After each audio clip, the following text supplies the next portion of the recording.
Contratación pública, episodio 88.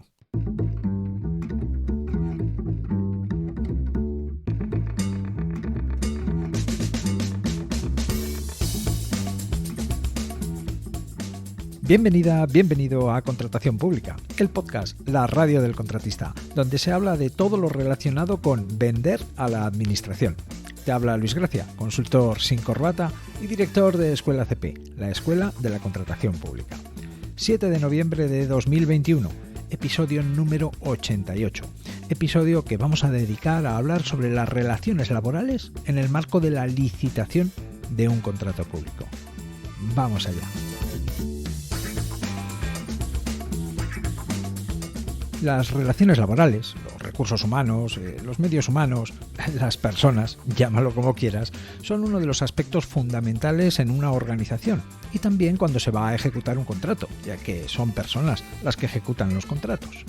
Además, cuando se trata de contratos de obras o de servicios, las personas son el elemento principal del coste de ejecución del contrato. O sea que, lo mires por donde lo mires, aquí hay lío. Por otro lado, es cierto que todo lo que tiene que ver con las relaciones laborales está ya muy regulado. Bueno, algunos pensarán que suficientemente y otros que sobradamente regulado. El caso es que existen ya suficientes leyes, normas, preceptos que regulan las relaciones laborales. El tema es de una importancia tal que incluso tiene un orden jurisdiccional propio, sus propios juzgados y jueces, los juzgados de lo social. Bien, pues llegados a este punto, ¿qué más se puede añadir? Lo cierto es que poco más que no sea una afirmación o aseguración de todas las obligaciones que ya están establecidas. Y eso es precisamente lo que hace la Ley de Contratos del Sector Público, reafirmar y tratar de asegurar el cumplimiento de las obligaciones de los contratistas en materia laboral. Y por eso es importante conocer qué ha dispuesto la Ley de Contratos del Sector Público en esta materia y cómo nos afecta a la hora de vender a la administración, a la hora, en este caso, de preparar una licitación. De entrada, la Ley de Contratos del Sector Público establece en su artículo 122 que los pliegos de cláusulas administrativas deben incluir una mención a que quien resulte adjudicatario del contrato debe cumplir con las condiciones salariales de los trabajadores conforme al convenio colectivo sectorial que resulte de aplicación a la actividad o al trabajo que aquellos trabajadores vayan a realizar, vayan a desempeñar. Lo dicho, reafirmar y tratar de asegurar el cumplimiento de las obligaciones de los contratistas en materia laboral. A estas alturas, cualquier empleador con trabajadores a su cargo, por cierto, qué expresión, trabajadores a su cargo. No se suele decir a su servicio o contratados o bajo su mando. En fin, tanto la expresión como la compleja legislación que existe sobre el tema son una herencia de una sociedad en la que las relaciones Estado-ciudadano y empleadores-empleados eran profundamente paternalistas. Las relaciones paternalistas en estos ámbitos no favorecen la competitividad ni de las personas ni de los países. Pero bueno, al tema. Decía que, a estas alturas, cualquier empleador con trabajadores a su cargo ya tiene claro que las obligaciones laborales y sociales son complejas, que han de respetarse escrupulosamente, que las sanciones por incumplimiento son astronómicas y que, si Dios no lo quiera, llegas a ponerte delante de un juez de lo social, el empresario es culpable hasta que se demuestre lo contrario. En fin, esto lo tenemos claro todos los que creamos empleo, o quizá debiera decir todos los que tenemos personas a nuestro cargo. Y no hablo de hijos. Bien, la cuestión, que por ser anecdótica no es menos relevante, es que la ley que rige la contratación pública prevé que estas cuestiones se tengan en cuenta desde el primer momento, desde la formulación del pliego de cláusulas administrativas. Como si hiciera falta y no supiéramos ya a qué nos atenemos al crear empleo.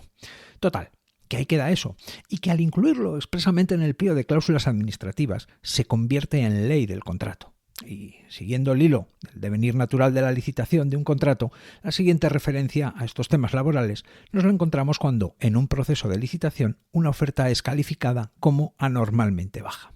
Bien, la justificación de las ofertas anormalmente bajas, las conocidas como bajas temerarias, es otra de las situaciones en las que la Ley de Contratos del Sector Público ha tenido en cuenta las relaciones laborales. Ya sabes que cuando una oferta es considerada anormalmente baja, el órgano de contratación da la palabra al licitador que la presentó para que la justifique, para que la razone, ya que el hecho de que una oferta sea calificada como anormalmente baja en ningún caso supone que sea excluida de la licitación por ese motivo. Bien, pues cuando esto ocurre, lo que hace el órgano de contratación es pedir explicaciones, pedir al licitador que justifique las razones o las circunstancias que le han permitido llegar a esa oferta. Bueno, pues el artículo 149 de la Ley de Contratos del Sector Público, que es el dedicado a regular las ofertas anormalmente bajas, contempla que se rechace la justificación de la oferta si se comprueba que la oferta afecta o vulnera el convenio colectivo que sea de aplicación al trabajo objeto del contrato. Hay muchos contratos, especialmente los de obras y los de servicios, en los que los salarios, las personas, son el componente del precio que más pondera, que más peso tiene en el precio total, en el coste.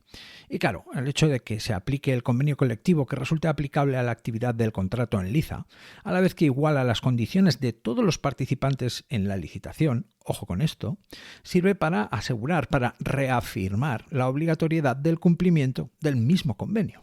¿Por qué esto? Bueno, pues a mí se me ocurren dos motivos.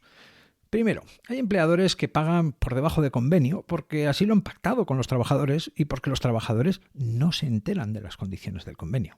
Algo que resulta habitual, por cierto. Pero bueno, eso es otra historia, quizá para otro día. Y el otro motivo, que además cuenta con respaldo legal, es porque la empresa se haya acogido al descuelgue salarial del convenio que prevé el Estatuto de los Trabajadores. Algo que también tiene que ver con la reforma laboral de 2012 que precisamente ahora se está negociando derogar. El descuelgue salarial del convenio permite a la empresa no aplicar las condiciones salariales que se hayan previsto en el convenio colectivo. Por eso, a la hora de justificar una oferta, es importante detallar los salarios y costes sociales asociados al trabajo que se vaya a realizar, además de hacer constar que la oferta cumple con las obligaciones en materia social y laboral y que, por supuesto, cumple escrupulosamente con las condiciones salariales establecidas en el convenio colectivo que sea de aplicación a la actividad del contrato. Y ojo con no dejar esto suficientemente claro, ya que, por lo general, es algo que todos los que empleamos a personas tenemos asumido y por eso se puede olvidar, nombrar, afirmar o dejar suficientemente claro cuando se está justificando una baja y, la consecuencia es fatal. Bien, otra de las situaciones posibles, y cuyo desenlace también está previsto en la Ley de Contratos del Sector Público, es el empate entre ofertas. Algo que puede ocurrir. No es común, es poco probable, pero aún así existe una probabilidad de que haya un empate a puntos en una licitación. Esto es algo que antes se resolvía tirando una moneda al aire. Desde 2018 se resuelve atendiendo a cuestiones relacionadas con las relaciones laborales. Te cuento. De entrada, la Ley de Contratos del Sector Público establece en su artículo 147 una serie de criterios que los órganos de contratación pueden tener en cuenta para resolver empates entre ofertas. De entre esos criterios que la ley sugiere, predominan los que están relacionados con los aspectos laborales. Aunque los legisladores, quienes hicieron la ley, no solo se limitaron a sugerir unos criterios de orden social, sino que establecieron que, cuando en el pliego de cláusulas administrativas de una licitación no se hayan previsto criterios o reglas de desempate, se aplicarán unos criterios en concreto. En cuanto a esta cuestión de la previsión de unos criterios o reglas de desempate en los pliegos, te puedo decir que, por lo que yo veo, por pura heurística, no he hecho un estudio detallado, en la mayoría de los casos en los pliegos de cláusulas administrativas no se prevén unas reglas específicas para el desempate. No sé si es que se olvidan o no lo consideran necesario por ser un caso poco probable y estar ya resuelto en la Ley de Contratos del Sector Público. El caso es que en muy pocas ocasiones me encuentro un pliego en el que se establezcan unos criterios particulares o específicos para resolver empates. Total, que en ausencia de reglas específicas fijadas, establecidas en el pliego de cláusulas administrativas de la licitación, hay que acudir al artículo 147.2 de la Ley de Contratos del Sector Público, que establece que el empate entre ofertas se resolverá en base a los criterios que te voy a contar. En primer lugar, resolverá el empate a su favor quien tenga un mayor porcentaje de trabajadores con discapacidad o en situación de exclusión social en plantilla. Y ojo, porque dice porcentaje. Y por eso, si las empresas empatasen en porcentaje, supongamos que tenemos dos empresas que empatan con un 5% de trabajadores con estas características, entonces el empate se resolvería dando ganadora a la empresa que tuviera el mayor número de trabajadores fijos con discapacidad en plantilla o el mayor número de personas trabajadoras en inclusión en la plantilla. Este criterio favorece o premia la inclusión laboral de las personas con discapacidad o en riesgo de exclusión social. Aunque cuando se trata de pequeñas y medianas empresas, lo más probable es que se empate a cero. En empresas con plantillas de hasta 20-30 personas, lo cierto es que no es habitual encontrar a trabajadores con discapacidad o en situación de exclusión social en la plantilla. Aunque la ley ha previsto que esto ocurra, y por eso cuando este primer criterio no resuelve el empate, pasamos al siguiente criterio. En caso de que el empate persista, en segundo lugar resolverá el empate a su favor quien tenga un menor porcentaje de contratos de trabajo temporales en plantilla. Ojo con esto. Aquí se está premiando la estabilidad en el empleo, la no temporalidad. ¿Se puede empatar en esto? Pues sí, ya que además lo justo es fijar el baremo en términos relativos, porcentaje de contratos sobre el total, por lo que no sería extraño que aún así el empate persista. Bueno, pues la ley también lo ha previsto. Y en caso de que el empate persista, en tercer lugar, resolverá el empate a su favor la empresa que cuente con un mayor porcentaje de mujeres empleadas en plantilla. Con este criterio se premia la igualdad de género. Y bueno, si el empate todavía no se ha resuelto, entonces sí, se hace un sorteo, se tira una moneda al aire como los partidos de fútbol para asignar campo y ya está, asunto resuelto. La cuestión es que, como podemos apreciar, la ley de contratos del sector público favorece, premia a aquellas empresas que tengan en cuenta la inclusión laboral de las personas con discapacidad o en situación de exclusión social, la estabilidad en el empleo o no temporalidad y la igualdad de género en la plantilla. Un premio que trata de incentivar que las empresas adopten estas prácticas, que observen estas cuestiones a la hora de contratar y de despedir. Bien, sigamos. En fase de licitación de un contrato nos quedan por comentar 2 cuestiones y media más que ha previsto la ley de contratos del sector público. Hablemos del recurso especial en materia de contratación. Antes, un recordatorio rápido para situarnos sobre este recurso. El recurso especial en materia de contratación se puede plantear si el contrato es de servicios o suministros y tiene un valor estimado mayor de 100.000 euros. Si se trata de un contrato de obras, este recurso solo se puede plantear si la obra tiene un valor estimado superior a 3 millones de euros. Lo cierto es que, para lo que estamos tratando en este episodio, nos interesa el umbral establecido en el contrato de servicios. La cuestión es que, a través de este recurso, se puede recurrir, entre otras cosas, el pliego de cláusulas administrativas de una licitación, aunque para poder hacerlo, tienes que tener algún interés en ello, tienes que ser parte afectada, lo que se conoce como legitimación. Bien, pues resulta que las organizaciones sindicales también están legitimadas para poner un recurso especial en materia de contratación, ya que si de lo que se puede leer en un pliego de cláusulas administrativas una organización sindical entiende que puede haber un incumplimiento por parte del empresario de sus obligaciones sociales o laborales, la organización sindical puede recurrir. ¿Y esto pasa? Pues sí, ya lo creo que pasa. Recientemente he visto 2 situaciones en las que una organización sindical ha recurrido el pliego de cláusulas administrativas de una licitación. Aunque es cierto que no era nada grave, nada que no fuera fácilmente subsanable. Y eso nos lleva a preguntarnos, ¿en qué casos es frecuente que esto ocurra? Bien, lo más frecuente es que cuando una organización sindical pone un recurso lo haga en relación a la obligación de subrogación de los trabajadores adscritos al contrato que se licita.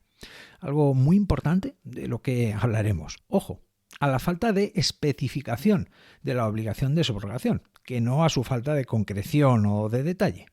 En estos casos sí es frecuente que pongan este recurso. Deseable sería que lo hicieran cuando en la justificación del precio del contrato, hablo de ello en los episodios 50, 51 y 52, no se especifica o no se tiene en cuenta en el cálculo del precio del contrato el salario de los trabajadores según el convenio. Porque para pedir y quejarnos del fallo, bien que estamos, aunque para prevenir y ajustar antes del problema parece que nos despistamos. En fin, el caso es que ahí están las organizaciones sindicales, velando por los derechos de los trabajadores y recurriendo el pliego si hace falta. Y ya para ir terminando, una última cuestión que quizá debía haber sido la primera, aunque por mi experiencia y porque en la práctica no supone ningún problema, he dejado para el final. Se trata de las prohibiciones de contratar con la Administración y su relación con la legislación laboral. En el episodio 60 hablé de las prohibiciones para contratar con la Administración. Las prohibiciones para contratar con la Administración son una relación de causas o situaciones que mientras se dan impiden contratar con la Administración, impiden vender a la Administración. De entre las distintas y numerosas causas que prevé la Ley de Contratos del Sector Público como prohibición para contratar, hay 2 que tienen relación con las cuestiones laborales. La primera afecta a las empresas que tienen 50 o más trabajadores, ya que cuando una empresa tiene una plantilla media anual de 50 o más trabajadores, está obligada a incluir en su plantilla al menos un 2% de trabajadores con discapacidad. O lo que es lo mismo, cada 50 trabajadores debe haber al menos uno con discapacidad. Esta obligación no nace en la Ley de Contratos del Sector Público. La obligación surge de la Ley General de Derechos de las Personas con Discapacidad. Es decir, que como venimos comentando, la Ley de Contratos del Sector Público no crea nuevas obligaciones en materia laboral. Lo que hace es asegurar o reafirmar obligaciones que ya existen. Y la segunda prohibición de contratar, relacionada con el ámbito laboral, es la obligación de tener un plan de igualdad cuando la empresa tiene más de 250 trabajadores. Ahí es nada. Obligatoriedad que tiene origen en la Ley Orgánica para la Igualdad Efectiva entre Mujeres y Hombres. Bueno, creo que llegados a este punto podemos dar por repasados los aspectos relacionados con las obligaciones laborales que están previstos en la Ley de Contratos del Sector Público en la fase de licitación de un contrato. Es cierto que nos queda hablar de la subrogación del personal y también del cálculo de los salarios, aspectos que hay que tener muy en cuenta a la hora de presentar la oferta, pero que trataremos más adelante. En resumen, los pliegos de cláusulas administrativas deben incluir una mención a que quien resulta adjudicatario del contrato debe cumplir con las condiciones salariales de los trabajadores conforme al convenio colectivo sectorial que resulte de aplicación a la actividad o trabajo que aquellos trabajadores vayan a desempeñar en el marco de la ejecución del contrato público al que atienden esos pliegos. Algo que, como ya sabemos, se debe cumplir, pero que con esta mención expresa en el pliego de cláusulas administrativas se refuerza y afirma, pasando a ser ley del contrato. También se cuida y observa el cumplimiento de las condiciones laborales en el momento de la justificación de ofertas anormalmente bajas. Si estamos justificando una baja, hay que tener en cuenta que se debe explicitar, concretar que los salarios son los previstos en el convenio colectivo que resulte de aplicación, además de hacer una referencia general al cumplimiento y observación en la formulación de nuestra oferta de las obligaciones en materia social y laboral. Y, aunque sea poco probable empatar con otro licitador, obtener los mismos puntos, conviene saber que la Ley de Contratos del Sector Público premia a aquellas empresas que tengan en cuenta la inclusión laboral de las personas con discapacidad o en situación de exclusión social, teniendo en cuenta el número de trabajadores de estas características a los que da empleo la empresa, la estabilidad en el empleo o no temporalidad, favoreciendo a la empresa con un menor porcentaje de contratos de trabajo temporales en plantilla, y la igualdad de género, premiando a la empresa que cuente con un mayor porcentaje de mujeres empleadas en plantilla. Asimismo, los sindicatos están legitimados para interponer un recurso especial en materia de contratación y existe una prohibición expresa de contratar a quien no observe cuestiones tan elementales como no dar empleo a personas con discapacidad cuando la plantilla de la empresa supera las 50 personas o no disponer de un plan de igualdad cuando la plantilla supera las 250 personas. Y hasta aquí el episodio 88. En el próximo episodio hablaremos sobre obligaciones laborales en la fase de ejecución de un contrato público, subrogación de trabajadores, pago de salarios, subcontratación. Interesante. Puedes hablarme. Espero tus opiniones, propuestas, sugerencias y dudas en escuelacp.com/contactar. Puedes escuchar este programa Contratación Pública a través de Spotify, Apple Podcast, Google Podcast, iVoox y en cualquier reproductor de podcast. Gracias por estar al otro lado, por tus comentarios y valoraciones. Nos escuchamos dentro de una semana.